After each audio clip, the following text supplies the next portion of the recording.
www.darsequran.com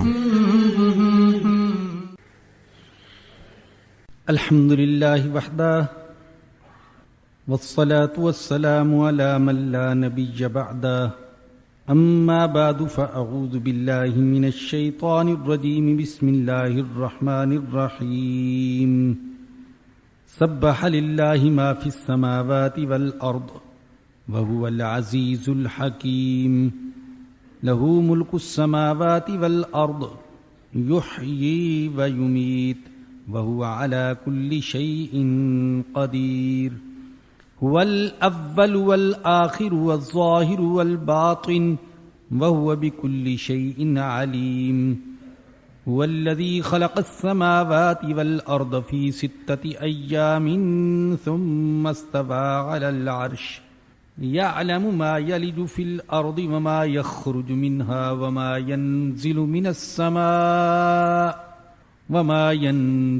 السماء وما يعرج فيها وهو معكم أينما كنتم والله بما تعملون بصير له ملك السماوات والأرض وإلى الله ترجع الأمور يولج الليل في النهار ويولج النهار في الليل وهو عليم بذات الصدور صدق اللہ العظیم۔ یہ سورہ حدید ہے، 27ویں پارے کی آخری آیت۔ اس میں 29 آیات اور 4 رکوع ہیں۔ حدیث میں نبی اکرم صلی اللہ علیہ وسلم نے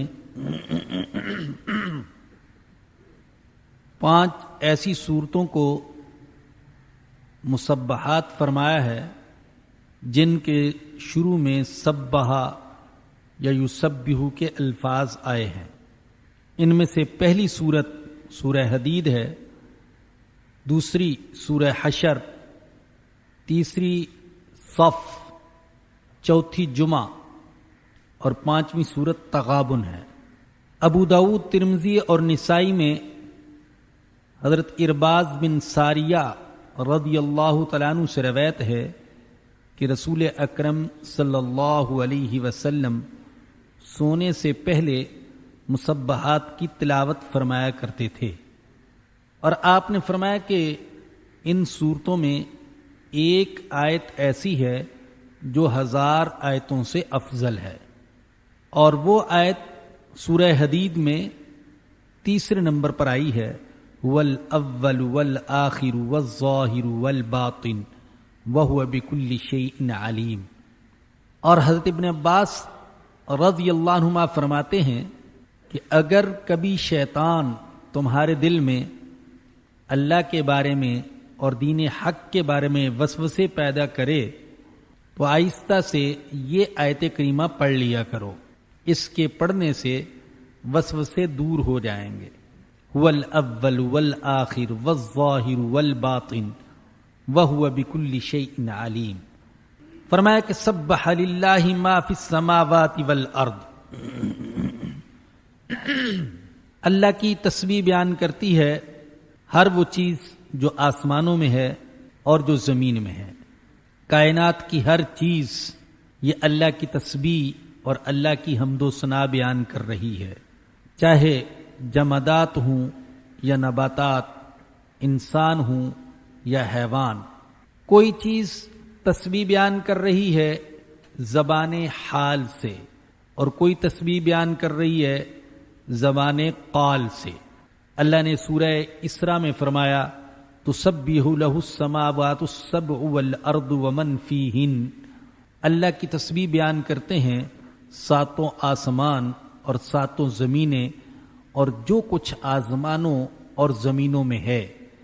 وَإِن مِّن شَيْءٍ إِلَّا يُسَبِّحُ بِحَمْدِهِ، اور اس کائنات کی ہر چیز اللہ کی تعریف کے ساتھ اس کی تسبیح بیان کرتی ہے، وَلَٰكِن لَّا تَفْقَهُونَ تَسْبِيحَهُمْ، لیکن تم ان کی تسبیح کو سمجھ نہیں پاتے۔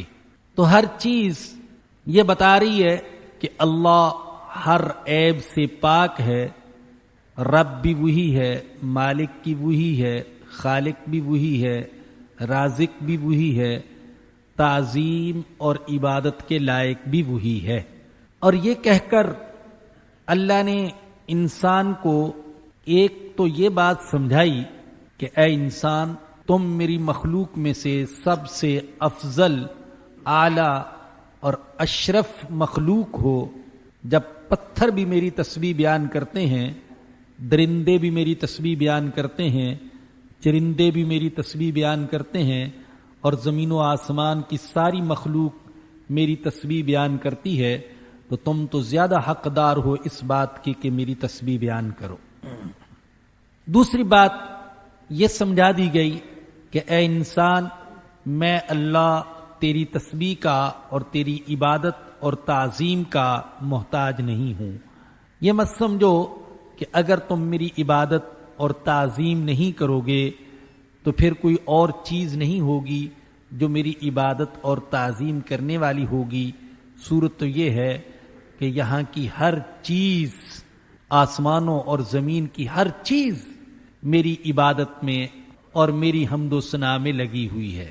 پہاڑوں کا کھڑا ہونا یہ اللہ کی تعظیم اور تسبیح ہے، درختوں کا ہلنا، حرکت کرنا یہ اللہ کی تسبیح و تعظیم ہے، بارش کا برسنا یہ اللہ کی تسبیح اور تعظیم ہے، جانوروں کا، پرندوں کا چہچہانا، یہ کبوں کا کائیں کائیں کرنا یہ اللہ کی تسبیح اور تعظیم ہے، آبشاروں کا بہنا یہ اللہ کی تسبیح اور تعظیم ہے، پھولوں کا چٹکنا اور مہکنا اللہ کی تسبیح اور تعظیم ہے، یہ ستاروں کا چمکنا، سورج کا طلوع و غروب یہ سب اللہ کی تسبیح اور تعظیم ہے، اور ان میں سے کوئی چیز، کوئی کام اللہ کے حکم کے بغیر نہیں کر رہی ہے۔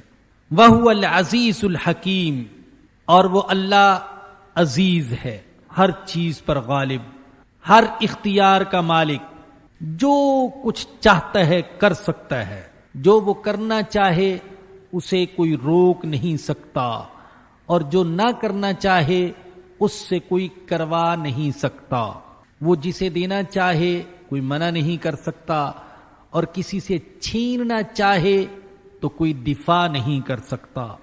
کسی کو زندگی دینا چاہے تو اسے کوئی موت نہیں دے سکتا، اور کسی کو مارنا چاہے تو اسے کوئی زندہ نہیں رکھ سکتا۔ ایک طرف تو وہ العزیز ہے، غالب، سارے اختیارات کا مالک، اور دوسری طرف الحکیم، وہ حکمت والا بھی ہے، اس کا کوئی فیصلہ حکمت سے خالی نہیں ہے۔ اس نے اس دنیا میں، آخرت میں، زمینوں میں، آسمانوں میں کوئی چیز بے فائدہ، فضول اور حکمت سے خالی پیدا نہیں فرمائی ہے۔ اگرچہ ہمیں کسی چیز کا فائدہ دکھائی نہ دیتا ہو، لیکن اللہ پاک نے ہر چیز میں کوئی نہ کوئی فائدہ اور کوئی نہ کوئی حکمت رکھی ہے، اور اللہ نے ساری مخلوق کو اپنے اپنے کام میں لگا رکھا ہے۔ چونٹیاں اپنے کام میں لگی ہوئی، اور چڑیاں اپنے کام میں لگی ہوئی، سانپ اپنے کام میں، بچھو اپنے کام میں، حیوان اور جانور یہ اپنے کام میں، درخت اپنے کام میں۔ اس کائنات کی کوئی چیز بھی فائدے سے خالی نہیں اور حکمت سے خالی نہیں، اس لیے کہ اس کا پیدا کرنے والا اللہ وہ حکیم ہے، حکمت والا ہے۔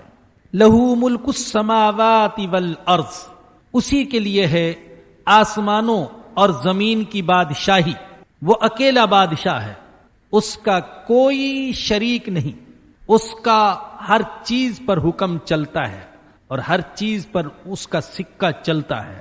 وہ چاہے تو پل بھر میں زمین و آسمان کا نظام بدل کر رکھ دے، اس کو ایسا کرنے سے کوئی روک نہیں سکتا۔ وہ اپنی قدرت کی اور اپنی بادشاہت کی اور اپنے غلبے کی کبھی کبھی جھلکیاں انسان کو دکھاتا رہتا ہے۔ میں نے اور آپ نے اخبارات میں پڑھا اور دیکھا، ابھی گزشتہ اتوار کو بحر ہند میں جو چند سیکنڈ کا زلزلہ آیا، چند سیکنڈ کا زلزلہ، 2 سے 3 لاکھ افراد تک ہلاک ہو کر رہ گئے، لاکھوں بے گھر ہو گئے، ہزاروں عمارتیں تباہ ہو گئیں، سینکڑوں دیہات اور جزیرے دنیا کے نقشے سے غائب ہو گئے، زمین ہل کر رہ گئی، کئی جزیرے اپنے اصل مقام سے کئی میٹر دور چلے گئے۔ آپ یوں سمجھیے کہ یہ مدنی مسجد زمین کے سمیت یہاں سے ہٹ کر دوسری جگہ چلی جائے، جزیرے اپنی جگہ چھوڑ گئے، گاڑیاں، ریل گاڑیاں، بسیں اور کاریں تنکوں کی طرح پانی میں بہنے لگی، لاشیں گل سڑ رہی ہیں، بڑے بڑے اصحاب ثروت دولت والے جو کرسمس کی خوشیاں منا رہے تھے، اور ایسے لوگ جن کے ذاتی جہاز، فضائی جہاز بھی اور بحری جہاز بھی چاہتے تو دنوں میں، گھنٹوں میں کہاں سے کہاں پہنچ سکتے تھے، لیکن ہل بھی نہ سکے اپنی جگہوں سے۔ انسان جس کو اپنی ٹیکنالوجی، اپنی سائنس، اپنے سیارچوں اور اپنے سیٹلائٹ نظام پر بڑا ناز ہے، وہ سارے کا سارا نظام درے کا درا رہ گیا۔ وہ جن کے دعوے ہیں کہ ہم چٹانوں کے اندر کی حرکت بھی دیکھ لیتے ہیں، زمین کے نیچے کی حرکت بھی ہم سے مخفی نہیں، مکانوں کے اندر بھی کوئی انسان ہم سے پوشیدہ نہیں، ہم ہر کسی کی حرکتوں کو اور اس کی سازشوں کو سیٹلائٹ سے کنٹرول کر سکتے ہیں۔ وہ اتنا بڑا سیلاب آیا اور اتنا بڑا زلزلہ آیا اور انقلاب آیا، لیکن وہ اسے دیکھ نہ سکے، حد تو یہ کہ لاشیں بھی ان کی سمجھ میں نہ آ سکی۔ پہلے دن جو خبر آئی تو 10-20 ہزار لاشیں، اب روزانہ 25-30, 50 ہزار بڑھتی چلی جاتی ہیں، آج تک کی اطلاع 2 لاکھ کے قریب، ہر روز اس میں کچھ اضافہ ہی ہوتا چلا جاتا ہے۔ کوئی کہہ رہا ہے اس زلزلے کی شدت 50,000 ایٹم بم پھٹنے کے برابر تھی، اور کوئی کہہ رہا ہے اس کی شدت 10 لاکھ ایٹم بم پھٹنے کے برابر تھی۔ یہ تو ہلکا سا زلزلہ، چھوٹا سا زلزلہ، چند سیکنڈ کا زلزلہ، لیکن وہ زلزلہ جسے اللہ نے خود کہا ہے کہ وہ شیء عظیم ہوگا، بہت بڑا زلزلہ ہوگا۔ دنیا میں آنے والے سارے زلزلوں کی ماں، سارے زلزلوں سے بڑا زلزلہ، یا ایھا الناس اتقوا ربکم ان زلزلۃ الساعۃ شیء عظیم، وہ بہت بڑا زلزلہ ہوگا جس سے کوئی بھاگ نہیں سکے گا۔ اخبارات میں آپ نے تصویریں دیکھیں، جب دوبارہ بعض علاقوں میں سونامی کی افواہ پھیلی تو مائیں اور باپ اپنے بچوں کو اٹھا کر بھاگ کھڑے ہوئے کہ اس زلزلے اور سیلاب سے دور تر چلے جائیں۔ لیکن وہ جو زلزلہ پوری کائنات میں برپا ہوگا، سارے سمندروں کو اور ساری زمینوں کو اور سارے پہاڑوں کو ہلا کر رکھ دے گا، جس کے بارے میں اللہ نے فرمایا اذا زلزلت الارض زلزالها واخرجت الارض اثقالها وقال الانسان ما لها يومئذ تحدث اخبارها بان ربك اوحى لها يومئذ يصدر الناس اشتاتا ليروا اعمالهم۔ جب زمین کو ہلا دیا جائے گا اور زمین اپنے بوجھ نکال دے گی، انسان کہے گا ارے زمین کو کیا ہوا، یہ کیسے ہل رہی ہے، کیسے حرکت کر رہی، اور زمین اپنے راز بتانے لگے گی۔ یومئذ تحدث اخبارها، کیوں بتائے گی؟ بأن ربک اوحی لها، اس لیے کہ تیرے رب نے اس کو حکم دیا ہوگا۔ یہ چھوٹا سا زلزلہ، اور اس نے دنیا کو ایسی تباہی سے دوچار کر دیا، تو اس بڑے زلزلے کے وقت کیا عالم ہوگا۔ اللہ ایک جھلک دکھاتے ہیں، اس میں آزمائش بھی ہے، عذاب بھی ہے، اور تنبیہ بھی ہے، اور یاد دہانی بھی ہے کہ انسانوں اس بڑے زلزلے کو بھول مت جاؤ، اتنے مست نہ ہو جاؤ عیش و عشرت میں اور مال و دولت میں کہ تم اپنے مالک کو اور اپنے خالق کو بھول جاؤ۔ اس کائنات کی یہ حرکتیں، یہ طوفان، یہ سیلاب، یہ زلزلے اور یہ مصیبتیں اور آزمائشیں بتاتی ہیں کہ اللہ ہے اور اختیار والا ہے اور اقتدار والا ہے۔ وہ جو چاہے اور جیسے چاہے اور جب چاہے اور جہاں چاہے کر سکتا ہے. لیکن آپ نے انسان کی غفلت کو بھی دیکھا. اتوار کو زلزلہ آیا اور اس سے 2-4 روز بعد نئے سال کا آغاز، اور انسان سب کچھ بھول بھال گیا. کافروں کو چھوڑیں، یہود و نصارہ کو چھوڑیں کہ ان سے کیا شکوہ کہ وہ تو صاحب ایمان نہیں. جو مسلمان ہیں، جو اصحاب ایمان ہیں، ان کا کیا حال. میں جہاں رہتا ہوں خیال یہ تھا کہ یہاں تو کسی کو خبر بھی نہ ہوگی، ہے بھی جنگل کا سا علاقہ، لیکن پٹاخوں سے اور فائرنگ سے رات کو 12 بجے پورا علاقہ گونج اٹھا. نہ تو انسانی اخلاقیات کی پرواہ. انسانی اخلاق بھی کچھ چیز ہوتی ہیں کہ پڑوس میں موت ہو جائے تو ساتھ والے گھر میں خوشی کے شادیانے نہیں بجائے جاتے، ان کے سوگ میں خاموشی اختیار کی جاتی ہے. اور آج کے ذرائع ابلاغ نے تو پوری دنیا کو ایک گاؤں اور شہر میں جمع کر دیا اور ہمارا پڑوسی بنا دیا. ارے ایمان نہیں مانتے، اسلام نہیں مانتے، قرآن نہیں مانتے، حدیث نہیں مانتے، تو انسانی اخلاقیات بھی تو کوئی چیز ہے. لہو ملک السماوات والارض، اسی کے لیے آسمانوں اور زمین کی بادشاہی. اور عبرت کی بات بتا رہا ہوں، ہم نے اخبارات میں پہلے بھی پڑھا تھا اور میں نے ایک جگہ لکھا بھی، اور اس زلزلے کے وقت بھی پڑھا. انسان کے مقابلے میں حیوان کی فطری ٹیکنالوجی زیادہ کامیاب رہی. حیوانوں کا جانی نقصان کم ہوا. زلزلے اور طوفان کی آمد سے قبل ہی وہ حفاظتی جگہوں کی طرف چل پڑے اور اپنے آپ کو بچانے میں کامیاب ہو گئے. پہلے ایک زلزلہ میکسیکو میں آیا تھا، میں نے ایک جگہ لکھا بھی ہے اور اخبارات کے حوالے سے لکھا تھا.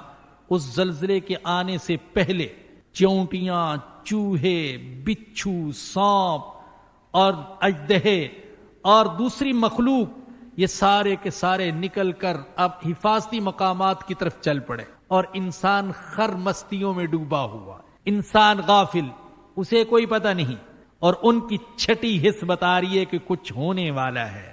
وہ اللہ کے عذاب کی آمد کی آہٹ کو بھی سن لیتے ہیں اور انسان نہیں سن پاتا.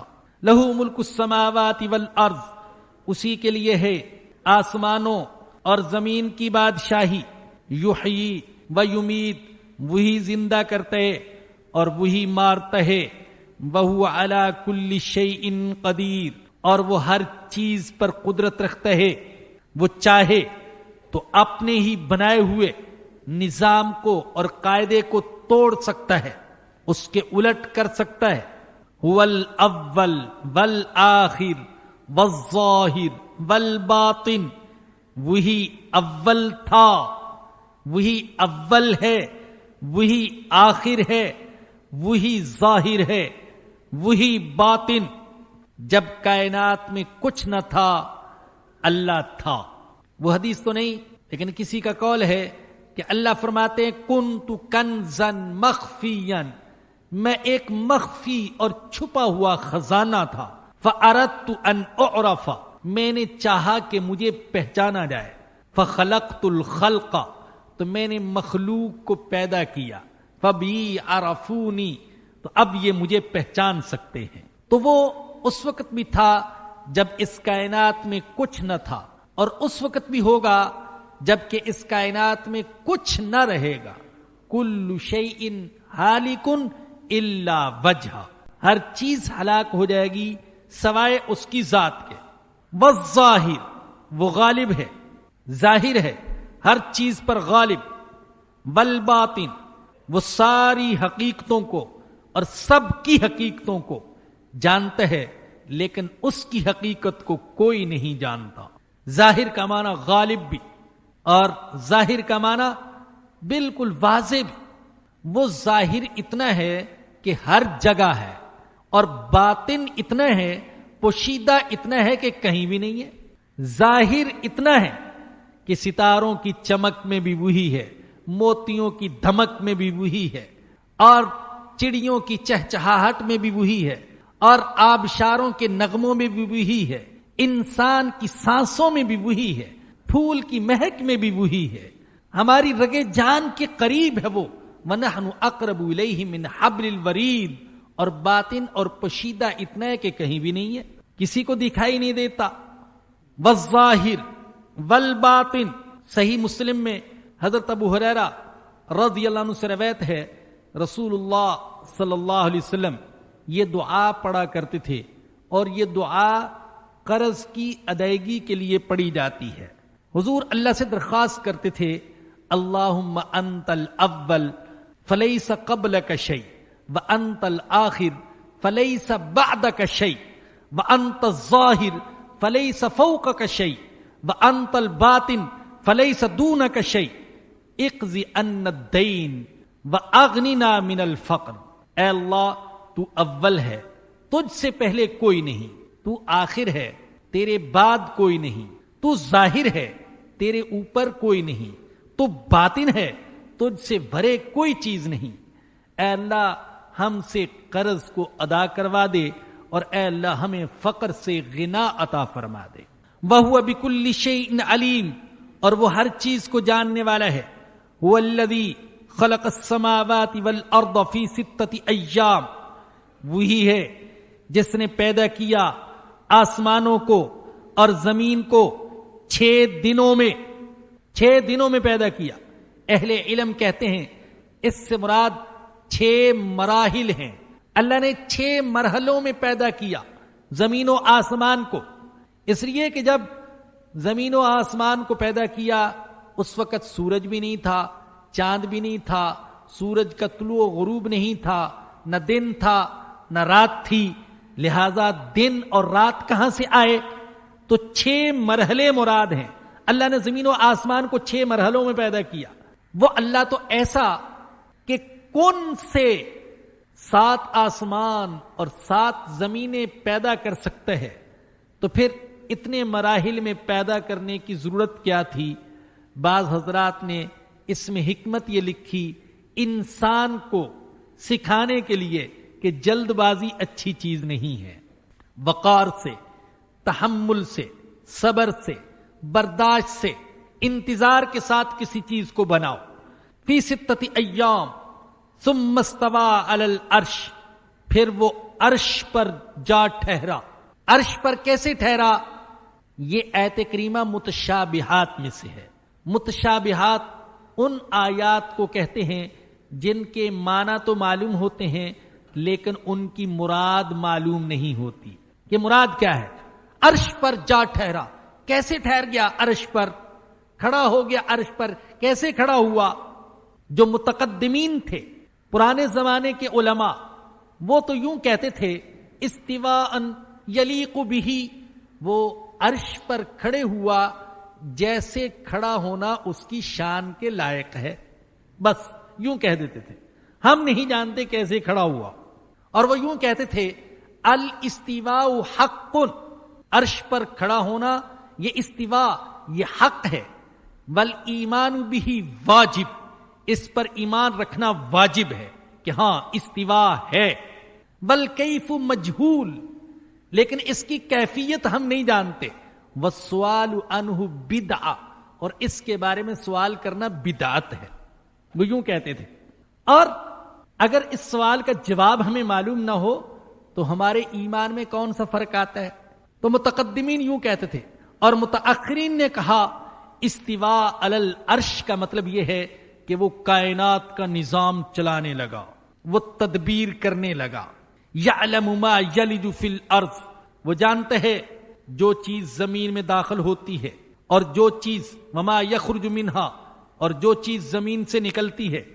آسمان میں بارش کے قطرے داخل ہوتے ہیں، آسمان میں بیج داخل ہوتا ہے، اور زمین میں بارش کے قطرے داخل ہوتے ہیں اور بیج داخل ہوتے ہیں اور مردے داخل کیے جاتے ہیں. ان کو وہ جانتا ہے. وما یخرج منہا.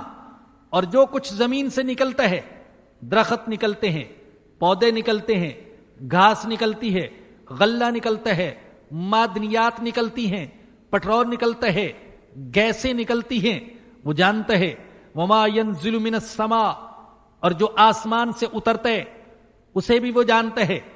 آسمان سے بارش برستی ہے، ملائکہ آتے ہیں، وما یعرج فیہا، اور جو چیز آسمان کی طرف چڑھتی ہے وہ اسے بھی جانتا ہے، آسمان کی طرف ملائکہ چڑھتے ہیں، اچھے اور برے اعمال لے جائے جاتے ہیں، ہم جیسوں کی دعائیں اگر اللہ چاہے تو وہ بھی اس کے سامنے آسمان کی طرف اٹھائی جاتی ہیں، پیش کی جاتی ہیں، وہ ان کو جانتا ہے۔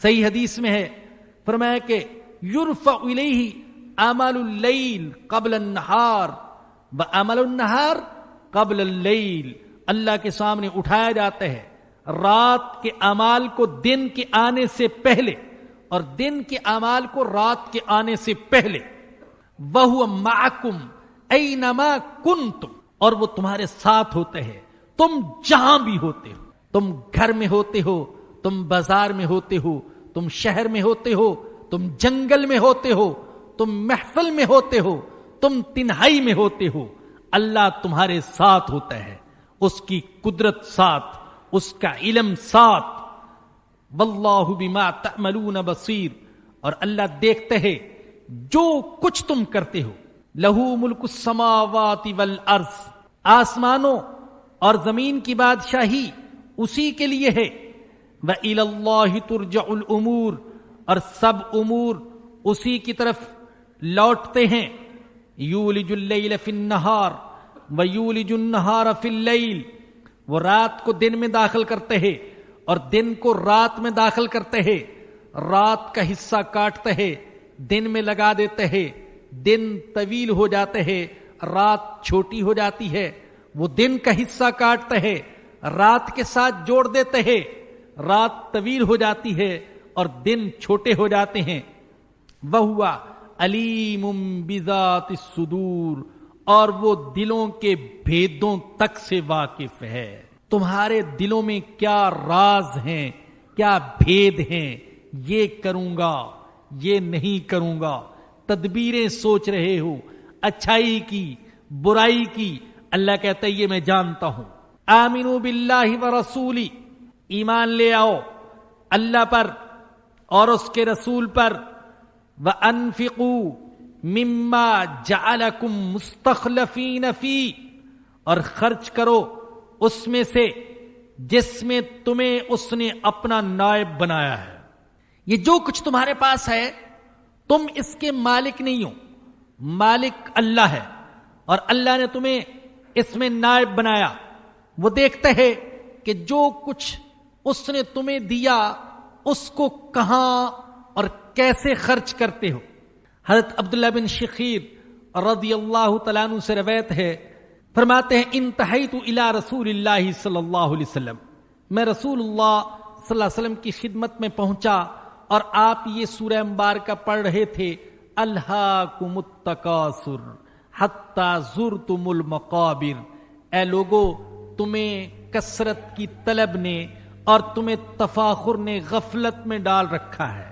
پھر حضور نے فرمایا یقول ابن آدم مالی مالی، انسان کہتے ہیں میرا مال میرا مال، وَهَلْ لَكَ مِن مَالِكَ إِلَّا مَا أَكَلْتَ فَأَفْنَيْتَ، اور تمہارا مال کون سا ہے؟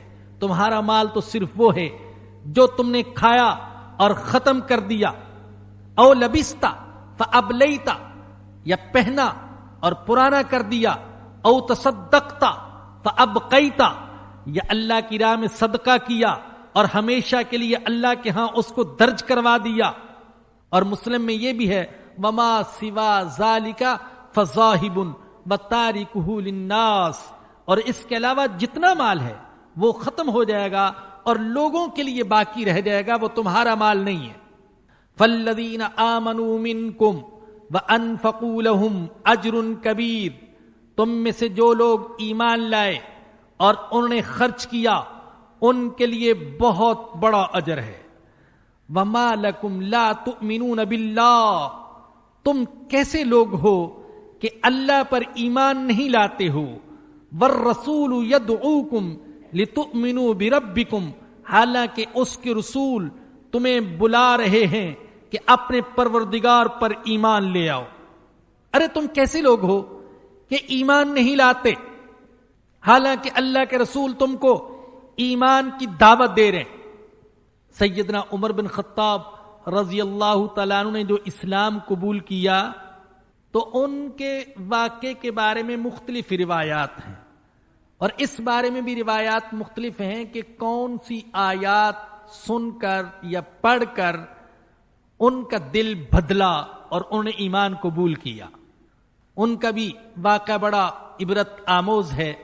جس وقت دیکھا کہ لوگ ایمان قبول کرنے کے بعد حبشہ کی طرف ہجرت کرتے جا رہے ہیں تو ان کے دل پر یہ بات بڑی گراں گزری، اور ایک دن تلوار لے کر نکل کھڑے ہوئے کہ آج معاذ اللہ محمد صلی اللہ علیہ وسلم کو قتل کر دوں گا، جس نے بھائی بھائی کو جدا کر دیا، اور اب لوگ یہاں مکہ سے حبشہ کی طرف ہجرت کر رہے ہیں۔ راستے میں حضرت نعیم بن عبداللہ ملے، پوچھا عمر کہاں کا ارادہ ہے؟ کہا کہ محمد کو قتل کرنے جا رہا ہوں صلی اللہ علیہ وسلم۔ انہوں نے کہا کہ محمد کو تو بعد میں قتل کرنا، پہلے اپنی بہن اور بہنوئی کی تو خبر لو۔ گھر پہنچے، ان کے بہنوئی تھے حضرت سعید بن زید بن عمر اور بہن فاطمہ بنت خطاب۔ گھر کے اندر سے قرآن کے پڑھنے کی آواز آئی اور قرآن کی تعلیم دے رہے تھے حضرت خباب بن ارت رضی اللہ تعالی عنہ۔ دروازہ کھٹکھٹایا، حضرت خباب بن ارت بھاگ کر چھپ گئے، اور وہ اجزاء جن پر قرآن لکھا ہوا تھا وہ بھی چھپا دیا۔ پوچھا بہن سے، بہنوئی سے، کیا کر رہے تھے؟ ان کا کچھ بھی تو نہیں۔ میں نے سنا ہے کہ تم نے ایمان قبول کر لیا۔ ہاں، ایمان قبول کر چکے۔ اب پٹائی لگانی شروع کی، بہنوئی کو مارنے لگے۔ بہن بچانے کے لیے آئی، بہن پر بھی ہاتھ اٹھایا، یہاں تک کہ مار مار کر لہو لہان کر دیا۔ اب بہن کا لہو بہہ رہا ہے، لیکن وہ دونوں ڈٹ کر کہتے ہیں اے عمر، جو دل میں آتا ہے کر لو، اب ہم ایمان سے پھرنے والے نہیں ہیں۔ بہن کی استقامت نے حضرت عمر بن خطاب کے دل پر کہنا چاہیے کہ چوٹ لگائی کہ کون سی چیز ہے جس نے اس کمزور سی لڑکی کو مضبوط کر دیا ہے کہ میرے سامنے ڈٹ کر کھڑی ہو گئی۔ فرمانے لگے، کہا کہ جو پڑھ رہے تھے وہ مجھے بھی دکھاؤ۔ بہن نے کہا نہیں، تمہیں نہیں دکھائیں گے، تم سے ڈر لگتا ہے، تم توہین کرو گے، وہ اللہ کا کلام ہے۔ وعدہ کیا، نہیں میں توہین نہیں کروں گا۔ اجزاء سامنے کر دیے گئے، دیکھا کہ دل نرم ہو رہا ہے۔ حضرت خباب بن ارد جو چھپے ہوئے تھے وہ نکل کر سامنے آ گئے اور کہنے لگے، عمر مجھے تو لگتا ہے کہ حضور اکرم صلی اللہ علیہ وسلم کی دعا قبول ہو گئی۔ حضور نے دعا فرمائی تھی، اللہ ہم مکہ میں بڑے کمزور ہیں، یا تو ابو جہل کو ہدایت دے دے، ابو الحکم بن حشام، اور یا پھر عمر بن خطاب کو ایمان قبول کرنے کی توفیق دے دے۔ مجھے لگتا ہے کہ حضور کی دعا تمہارے حق میں قبول ہو گئی ہے۔ اب حضرت عمر خود عرض کرتے ہیں کہ مجھے حضور کی خدمت میں لے چلو۔ حضور اکرم صلی اللہ علیہ وسلم اس وقت صفا کے قریب دار ارقم میں مقیم تھے، لے کر چلے، تلوار ہاتھ میں ہے، جا کے دروازہ کھٹکھٹایا۔ اس وقت تک مسلمان چھپ چھپ کر عبادت کیا کرتے تھے۔ کسی نے دروازے کی درز سے دیکھا، سوراخ سے دیکھا، عمر بن خطاب ہیں اور ہاتھ میں تلوار ہے، گھبرا گئے کہ عمر آئے ہیں اور مسلح آئے ہیں۔ سید الشہداء حضرت حمزہ رضی اللہ تعالی نے فرمایا، آنے دو، اگر اچھے ارادے سے آیا تو فبہا، اور اگر برے ارادے سے آیا ہے تو پھر اسی کی تلوار سے اسی کی گردن اڑاؤں گا۔ دروازہ کھولا گیا، اندر آئے، نبی اکرم صلی اللہ علیہ وسلم ایک کمرے میں لے گئے اور چادر کھینچ کر پوچھا، اے عمر کیسے آئے ہو؟ اگر غلط ارادے سے آئے ہو تو تم پر اللہ کا غضب ہوگا۔ مسکین سے بن کر عرض کیا، یا رسول اللہ غلط ارادے سے نہیں آیا، ایمان قبول کرنے کے لیے آیا ہوں۔ چنانچہ جب یوں کہا، حضور نے اسی کمرے میں زور سے کہا، اللہ اکبر۔ مسلمانوں نے سمجھ لیا کہ عمر نے ایمان قبول کر لیا ہے۔ اللہ اکبر کا نعرہ بلند ہوا اور مکے کی پہاڑیاں اس کی گونج سے اس کی آواز سے گونج اٹھی.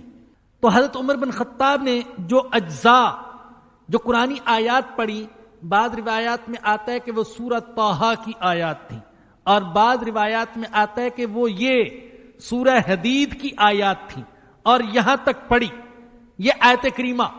مجھے تو یوں لگتا ہے جیسے اللہ گریبان پکڑ کر پوچھ رہے ہیں وَمَا لَكُمْ لَا تُؤْمِنُونَ بِاللَّهِ، ارے تمہیں کیا ہو گیا، تم اللہ پر کیوں نہیں ایمان لاتے، تم کیسے لوگ ہو اللہ پر ایمان نہیں لاتے. وَالرَّسُولُ يَدْعُوكُمْ، حالانکہ میرا رسول تمہیں ایمان لانے کی دعوت دے رہے. ارے میرا رسول تمہیں ایمان کی دعوت دینے کے لیے ایک ایک کو پکڑتا ہے، مجمع میں جاتا ہے، گلیوں میں پھرتا ہے، تمہاری گالیاں سنتے، پتھر کھاتے، زخمی ہوتا ہے. تمہیں کیا ہو گیا، کیسے ہو ایمان نہیں لاتے؟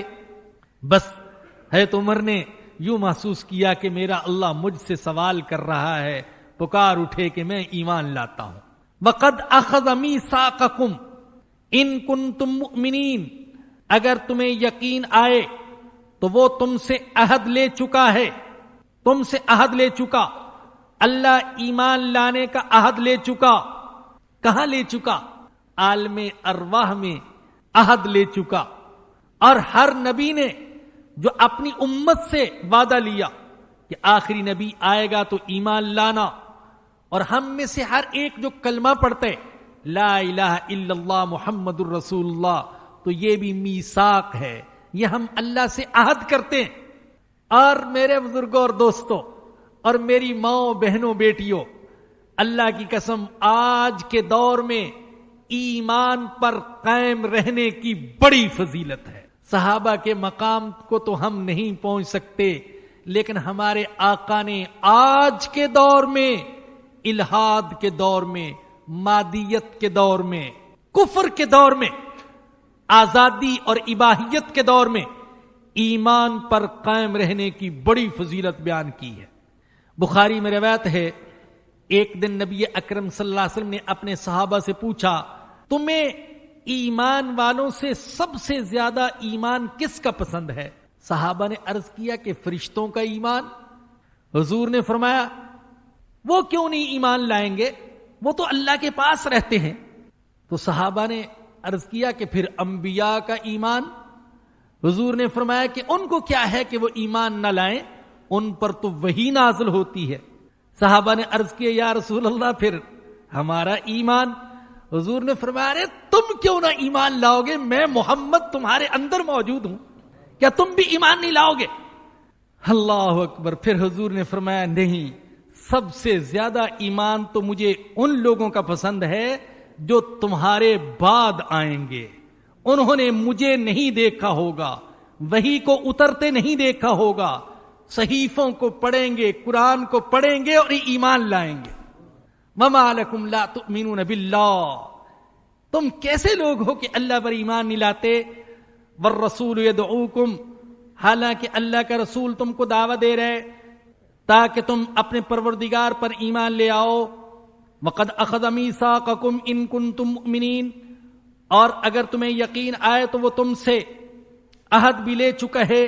هُوَ الَّذِي يُنَزِّلُ عَلَىٰ عَبْدِهِ آيَاتٍ بَيِّنَاتٍ، وہی اللہ ہے جو اپنے بندے پر اتارتا ہے واضح آیات.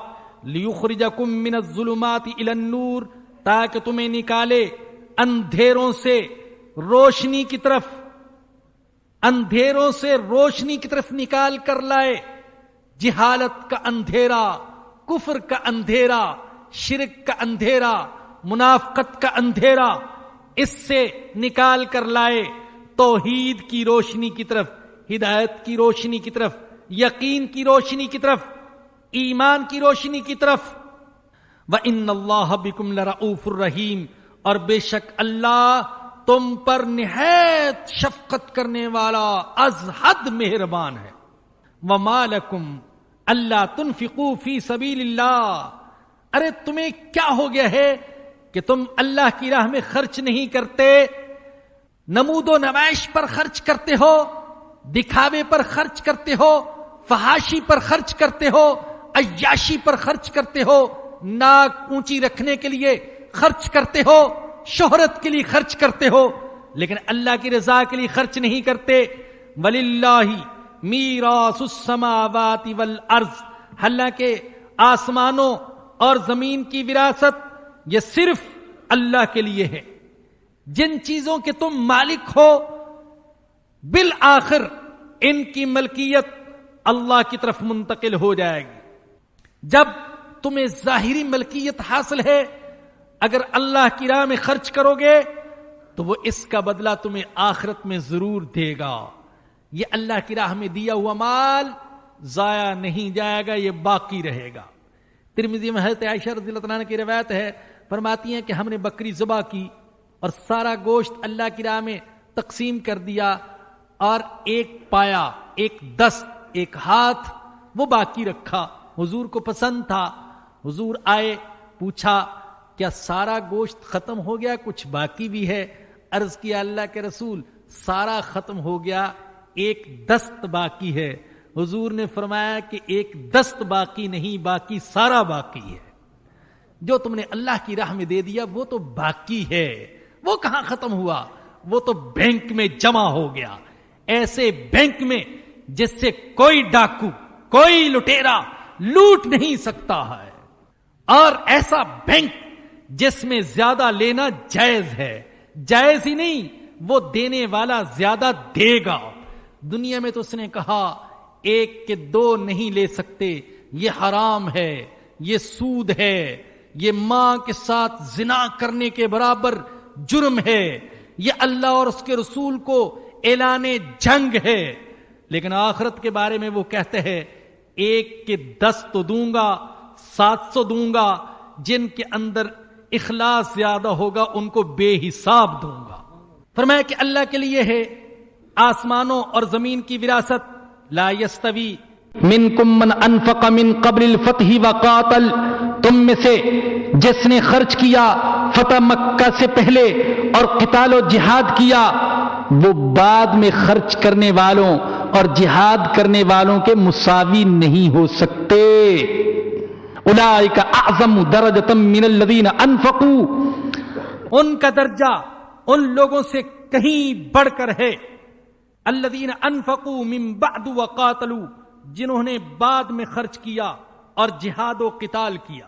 اللہ نے فتح مکہ کو دونوں طبقوں میں حد فاصل قرار دیا، کیونکہ فتح مکہ سے پہلے ایمان لانا، آزمائشوں کو دعوت دینا تھا، مصیبتوں کو اپنے گھر کا راستہ دکھانا تھا، اور تنگی کا زمانہ، فقر کا زمانہ، بھوک کا زمانہ.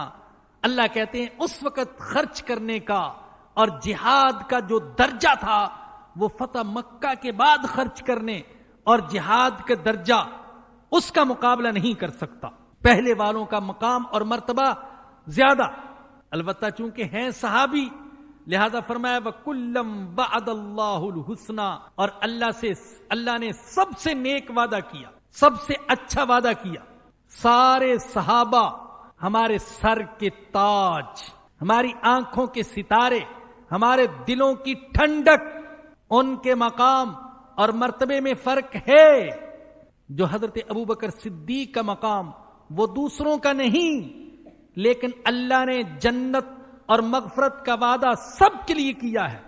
صحابہ کے بارے میں امت کا یہ اجماعی عقیدہ کہ سارے صحابہ کی تعظیم واجب، سب کی مدح اور تعریف واجب، سب سے محبت واجب، ان پر تنقید کرنا، انہیں برا بھلا کہنا اپنے ایمان کو ضائع کرنے والی بات ہے. اللہ ان سے راضی ہو چکا، ہم ان کے عیوب پر انگلی نہیں اٹھا سکتے.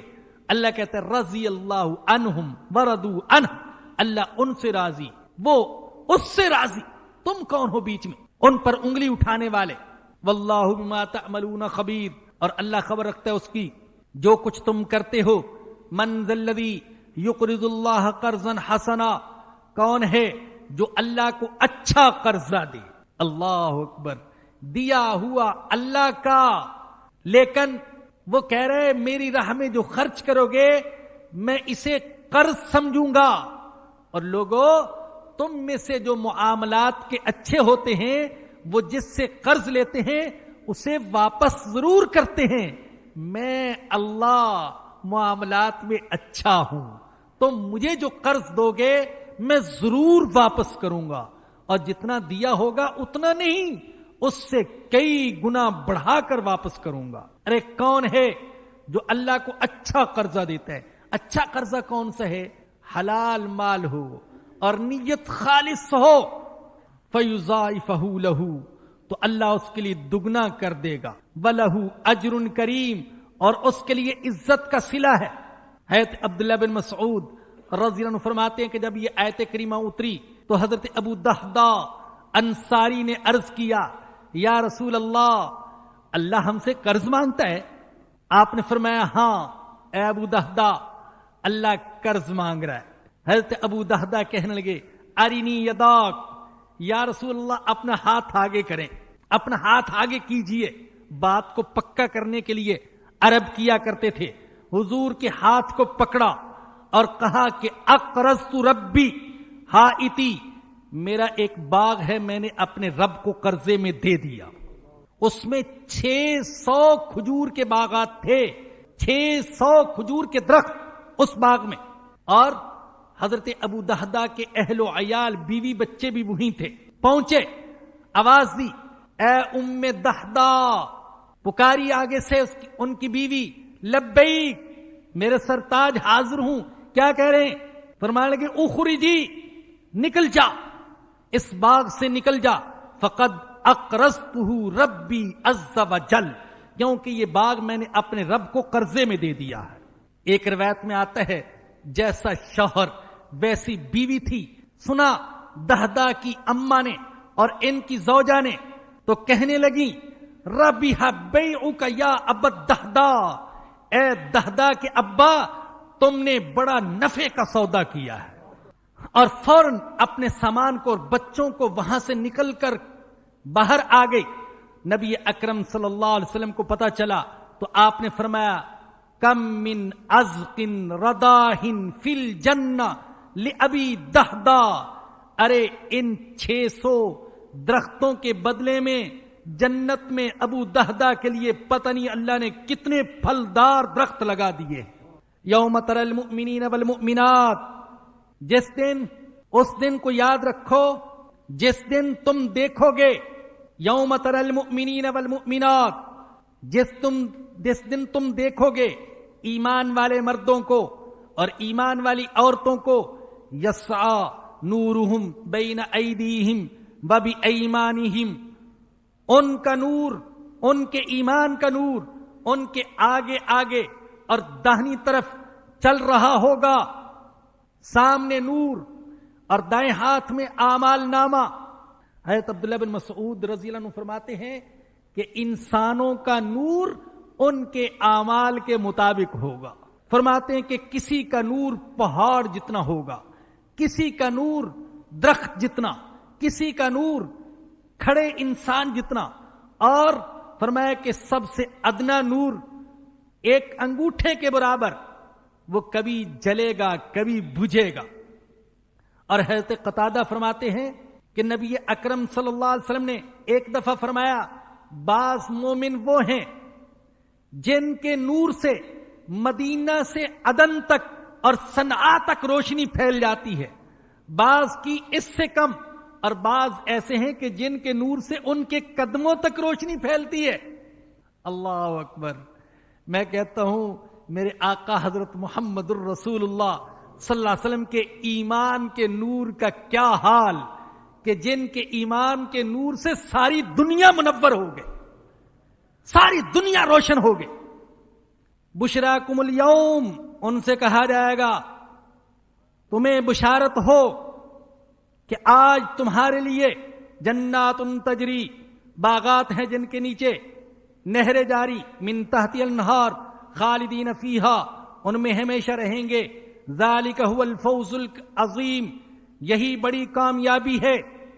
یوم یقول المنافقون والمنافقات، جس دن منافق مرد اور منافق عورتیں مومنوں سے کہیں گے، للذین آمنوا، ایمان والوں سے کہیں گے، انظرونا، ہماری طرف نظر شفقت کیجئے، نقتبس من نورکم، کہ ہم بھی تمہارے نور سے روشنی حاصل کر لیں۔ قیل ارجعوا وراءکم، ان سے کہا جائے گا پیچھے لوٹو، فالتمسوا نورا، وہاں نور تلاش کرو۔ کہنے والوں کا مقصد تو یہ ہوگا ارے آخرت میں نور کہاں، نور حاصل کرنے کی جگہ تو دنیا تھی، تم نے اس جگہ کو گنوا دیا، جاؤ واپس پلٹو۔ لیکن منافق اپنی حماقت کی وجہ سے سمجھیں گے کہ ان کا مطلب یہ ہے کہ پیچھے نور تقسیم ہو رہا ہے، چلو ہم بھی پیچھے جا کر نور لے کر آتے ہیں۔ چنانچہ پیچھے پلٹیں گے، جب دیکھیں گے پیچھے تاریکی، فَضُرِبَ بَيْنَهُمْ بِسُورٍ لَهُ بَابٌ، ان کے بیچ میں ایک دیوار کھڑی کر دی جائے گی جس میں دروازہ ہوگا، باطنہ فیہ الرحمہ، اس کی اندرونی جانب تو رحمت ہے، وظاہرہ من قبلہ العذاب، اور اس کی بیرونی جانب عذاب ہے۔ ینادونہم الم نکم معکم، یہ منافق ایمان والوں کو پکاریں گے کیا ہم تمہارے ساتھ نہیں تھے؟ قالوا بلا، وہ کہیں گے ہاں ساتھ تھے، نماز بھی ساتھ پڑھتے تھے، روزے بھی رکھتے تھے، تم زکاتیں بھی دیتے تھے، ولکنکم فتنتم انفسکم، لیکن تم نے اپنے آپ کو فتنوں میں ڈالا، وتربصتم، اور ہمارے حق میں حوادث کا انتظار کرتے رہے، ورتبتم، اور تم نے اسلام میں شک کیا، وغرتکم الامانی، اور تمہیں آرزوؤں نے دھوکے میں ڈالے رکھا، حتی جاء امر اللہ، یہاں تک کہ اللہ کا حکم آ گیا، وغرکم باللہ الغرور، اور اللہ کے بارے میں تمہیں شیطان دغا دیتا رہا۔ فَالْيَوْمَ لَا يُؤْخَذُ مِنْكُمْ فِدْيَةٌ، آج تم سے معاوضہ نہیں لیا جائے گا، وَلَا مِنَ الَّذِينَ كَفَرُوا، اور نہ کافروں سے، مَأْوَاكُمُ النَّارُ، تمہارا ٹھکانہ دوزخ ہے، ہِیَ مَوْلَاكُمْ، وہی تمہارے لائق ہے، وَبِئْسَ الْمَصِيرُ، اور وہ بری جگہ ہے۔ أَلَمْ يَأْنِ لِلَّذِينَ آمَنُوا أَن تَخْشَعَ قُلُوبُهُمْ لِذِكْرِ اللَّهِ، کیا ابھی تک مومنوں کے لیے وہ وقت نہیں آیا، ان تخشع قلوبہم لذکر اللہ، کہ ان کے دل اللہ کے ذکر کے سامنے، وما نزل من الحق، اور جو حق اس نے اتارا ہے اس کے سامنے ان کے دل جھک جائیں اور نرم پڑ جائیں، کیا وہ وقت نہیں آیا؟ اللہ اکبر۔ میں اکثر یہ آیت کریمہ پڑھا کرتا ہوں اور حضرت فضیل بن عیاض کا واقعہ سنایا کرتا ہوں عبرت اور نصیحت کے لیے۔ حضرت فضیل بن عیاض رحمہ اللہ قرآن کے بہت بڑے عاشق تھے، عجیب واقعات ہیں ان کے، عشق قرآن کے عجیب و غریب واقعات، لیکن پہلے ڈاکو تھے، چور تھے، زانی تھے، شرابی تھے، نہ معلوم کیا کیا برائیاں تھیں۔ ایک دن رات کے وقت لوگوں کے گھروں کی چھتیں پھلانگ رہے تھے کہ چھتیں پھلانگتے ہوئے کان میں کسی قرآن پڑھنے والے کی آواز کان میں پڑی اور وہ یہی آیت کریمہ پڑھ رہا تھا، الم یأن للذین آمنوا ان تخشع قلوبہم لذکر اللہ وما نزل من الحق، کیا ابھی وقت نہیں آیا کہ ایمان والوں کے دل اللہ کے ذکر کے سامنے اور اللہ کے اتارے ہوئے کلام کے سامنے جھک جائیں اور نرم پڑ جائیں؟ کیا ابھی وقت نہیں آیا؟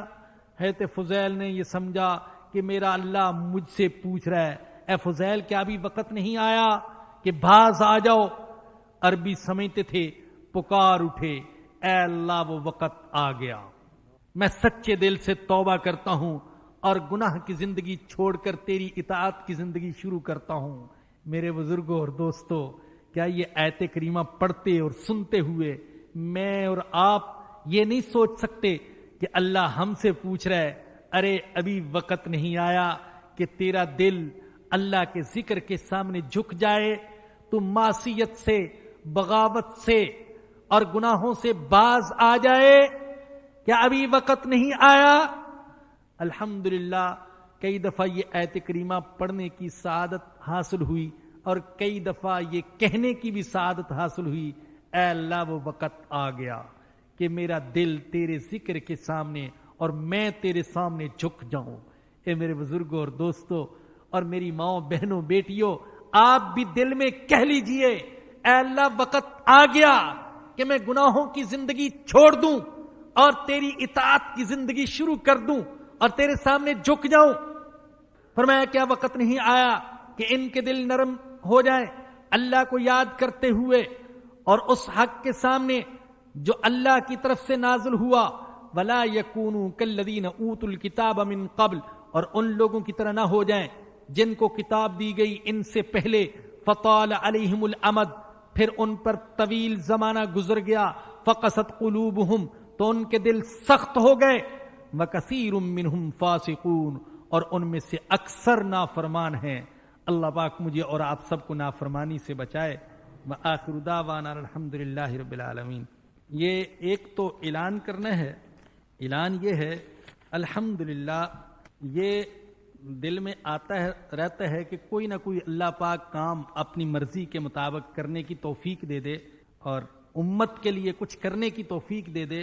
کر سکتا نہیں ہوں لیکن الحمدللہ سوچتا رہتا ہوں اور کرنے کی کوشش کرتا رہتا ہوں۔ الحمدللہ کوشش کو اللہ قبول فرما لے۔ تو ایک کوشش یہ کی ہے کہ سنت کے مطابق نکاح کرنے کی ترغیب دی جائے اور اس کی ایک تحریک سی چلائی جائے، عمومی طور پر دعوت دی جائے۔ الحمدللہ اس کے لیے کچھ بنیادی کام ہو گیا اور اللہ نے کسی دن موقع دیا تو اس موضوع پر آپ کے سامنے بیان بھی کروں گا۔ اور یاد رکھیے میرے بزرگوں اور دوستوں، حضور کی ساری سنتیں زندہ کرنے سے ثواب ملتا ہے، لیکن ہم میٹھی میٹھی سنتیں زندہ کرنا چاہتے ہیں۔ دودھ پی لیا، حلوہ کھا لیا، مٹھائی کھا لی اور پگڑی باندھ لی اور تسبیح ہاتھ میں پکڑ لی اور سمجھ لیا کہ حضور کی سنت زندہ ہو گئی اور شہیدوں کا ثواب مل گیا۔ اصل میں ان سنتوں کو زندہ کرنے سے شہیدوں کا ثواب ملے گا جن سنتوں کو زندہ کرنے سے دل پر آرے چلتے ہیں۔ اور یہ شادی بیاہ میں حضور کے طریقے کو اختیار کرنا یہ وہ سنت ہے کہ اسے زندہ کرنے کے لیے بڑے حوصلے کی ضرورت ہے۔ الحمدللہ عہد کرتا ہوں اللہ نے مجھے جو اولاد عطا کی ہے، بیٹی ہے، 5 بیٹے ہیں، انشاءاللہ اللہ نے مجھے توفیق دی تو میں ان کے سنت کے مطابق نکاح کروں گا۔ آپ حضرات بھی عزم کریں اور باہر آپ نکلیں گے تو ایک اس حوالے سے جو ہم نے بنیادی کام کیا ہے تو ایک پمفلٹ بھی آپ کو ملے گا، وہ پڑھیے گا اور پھر ہم سے رابطہ بھی کیجیے گا۔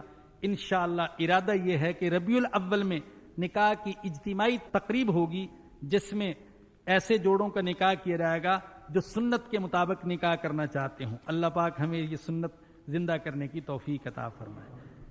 الحمدللہ رب العالمین والصلاة والسلام علی سید الانبیاء والمرسلین۔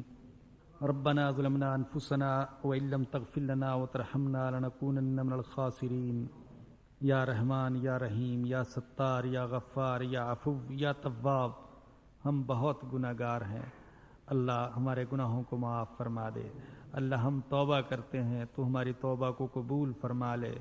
اللہ ہم سے گناہ ہو گئے، اللہ ہم سے گناہ ہو گئے، غافل تھے، جاہل تھے، بیوقوف تھے، مدہوش تھے، اللہ پاگل تھے، ہم سے گناہ ہو گئے، اب عقل آئی ہے، ہوش آیا ہے، اللہ ہم تیرے سامنے ہاتھ پھیلاتے ہیں، توبہ کرتے ہیں، اللہ معاف فرما دے، اللہ معاف فرما دے۔ اے اللہ وہ وقت آ گیا کہ ہمارے دل تیرے ذکر کے سامنے جھک جائیں، تیرے قرآن کے سامنے جھک جائیں، ہمارے جسم تیرے سامنے جھک جائیں۔ اے اللہ وقت آ گیا کہ ہم گناہوں کی زندگی کو چھوڑ کر تیری اطاعت والی زندگی شروع کر دیں۔ اللہ وقت آ گیا کہ ہم حرام کو چھوڑ کر حلال پر اکتفا کر لیں۔ اللہ وقت آ گیا کہ ہم شیطان کی غلامی کو چھوڑ کر تیری اور تیرے نبی کی غلامی اختیار کر لیں۔ اللہ وقت آ گیا کہ تیرے غضب والے راستے کو چھوڑ کر تیری مغفرت اور تیری جنت والے راستے کو ہم اپنا لیں۔ اللہ ہمیں اس راستے پر چلنے کی توفیق عطا فرما دے۔ اللہ کرم فرما دے، اللہ رحم فرما دے، اللہ معاف فرما دے، اللہ ایمان کا نور عطا فرما دے، اللہ دنیا میں بھی عطا فرما دے، اللہ آخرت میں بھی ایمان کا نور عطا فرما دینا۔ اللہ اپنے فضل و کرم سے ایمان کا نور اتنا عطا فرما دے ہم سر سے پاؤں تک ایمان کے نور سے روشن ہو جائیں. اللہ ایسا نور عطا فرما دے ہمارے نور سے گھر روشن ہو جائے, اللہ معاشرہ روشن ہو جائے. اللہ آج ہم تاریکیوں میں ہیں, اللہ ہم ظلمتوں میں ہیں, جھوٹ کی ظلمت میں, حسد کی ظلمت میں, بخل کی ظلمت میں, منافقت کی ظلمت میں, بے پردگی کی ظلمت میں, بے نمازی پن کی ظلمت میں, اللہ سود کی ظلمت میں, اللہ حرام کی ظلمت میں, اللہ بدکاری کی ظلمت میں. اے اللہ ان ساری ظلمتوں سے نکال دے. اللہ ایمان کا نور عطا فرما دے. اللہ ایمان کے نور سے منور فرما دے ہمارے سینوں کو. اللہ ہمارے سارے گھر والوں کے سینوں کو ایمان کے نور سے منور فرما دے. ہماری بیوی, ہمارے بچے, اللہ ہمارے والدین, ہمارے رشتہ دار, ہمارے بھائی بہن, اے اللہ سب کے سینوں کو ایمان کے نور سے منور فرما دے. اللہ ایمان عطا فرما دے. اللہ ایمان سے محروم نہ فرمانا. اللہ ایمان والی زندگی اور ایمان والی موت نصیب فرمانا. اللہ نکاح کے معاملے میں یہ احیاء سنت کا جو ارادہ کیا, اللہ تو اس کوشش کو کامیاب فرما دے اور اپنی بارگاہ میں قبول فرما لے اور اخلاص نصیب فرما دے. اللہ تو قبول فرما لے. اللہ اس درس قرآن کو قبول فرما لے. سننے کے لیے آنے والے مردوں اور عورتوں کی زندگیوں کو بدل دے. اللہ بدل دے. اللہ ان کو قبول کر لے. اللہ قرآن کی اشاعت کے لیے قبول کر لے, انسانیت کی خدمت کے لیے قبول کر لے. اللہ تو قبول کر لے. اللہ ان میں سے ایسے لوگوں کو اٹھا دے اللہ جو تیرے پیغام کو دنیا کے کونے کونے تک پہنچا دیں. اللہ قبول فرما لے. اللہ قرآن کی, اپنے رسول کی, اپنے نیک بندوں کی محبت عطا فرما دے. اللہ محبت عطا فرما دے. اللہ خاتمہ ایمان پر فرمانا اور قیامت کے دن نبی اکرم صلی اللہ علیہ وسلم کی شفاعت نصیب فرمانا. اللہ رزق حلال عطا فرما. اللہ خوب عطا فرما. اللہ زیادہ عطا فرما. اللہ کسی کا محتاج نہ بنانا. اللہ مرحومین کی مغفرت فرما. اللہ ہمارے بیماروں کو شفا نصیب فرما. ہم سب کو جسمانی اور روحانی بیماریوں سے شفا نصیب فرما. ربنا آتنا فی الدنیا حسنۃ وفی الآخرۃ حسنۃ وقنا عذاب النار. ربنا تقبل منا انک انت السمیع العلیم وتب علینا انک انت التواب الرحیم. صلی اللہ تعالی علی رسولہ وخیر خلقہ سیدنا و مولانا محمد و آلہ و صحبہ و اہل بیتہ اجمعین. آمین برحمتک یا ارحم الراحمین.